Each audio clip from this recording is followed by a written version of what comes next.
ఈరోజు మార్కెట్ విషయానికి వస్తే నిఫ్టీ 23,329 వద్ద 500 పాయింట్స్ అయితే గెయిన్ అవ్వడం జరిగింది. బ్యాంక్ నిఫ్టీ 1,377 గెయిన్ అయ్యి 52,379 వద్ద క్లోజ్ అయింది. చూసినట్టయితే కొంచెం టారిఫ్ భయం అయితే తగ్గినట్టే కనిపిస్తుంది. ఈరోజు నిఫ్టీ అవ్వడం గ్యాప్ అప్ ఒక 4 to 500 పాయింట్స్ అప్లో అవ్వడం అయితే జరిగింది. దీనివల్ల రిటైలర్స్ అయితే ఎవరు మంచి పార్టిసిపేషన్ అయితే ఎవరు చేయలేకపోయారు. ఎందుకంటే అవ్వడమే గ్యాప్ అప్ అక్కడి నుంచి కన్సల్టేషన్ అవ్వడం వల్ల ఎటువంటి రియాక్షన్ అయితే రిటైలర్స్ అయితే తీసుకోవడం అయితే లేదు. అందువల్లనే ఒక కన్సల్టేషన్లో అయితే మార్కెట్ ఉండిపోయింది. గ్లోబల్గా మార్కెట్లు కూడా ఈరోజు పాజిటివ్లో క్లోజ్ అయ్యాయి.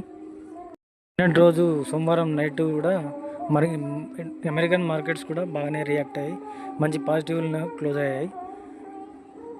టారిఫ్లు వేయడానికి ముఖ్య కారణమైన చైనా కూడా మిక్స్డ్గా పాజిటివ్లో క్లోజ్ అయింది. ఈరోజు అయితే మార్కెట్ విషయానికి వస్తే ఈరోజు నైటు అమెరికన్ మార్కెట్స్ ఎలా రియాక్ట్ అయితే చూసి దాన్ని బట్టి ఎస్జిఎక్స్ నిఫ్టీ దాన్ని బట్టి రేపు gap up or gap down అయితే మేబీ జరగవచ్చు.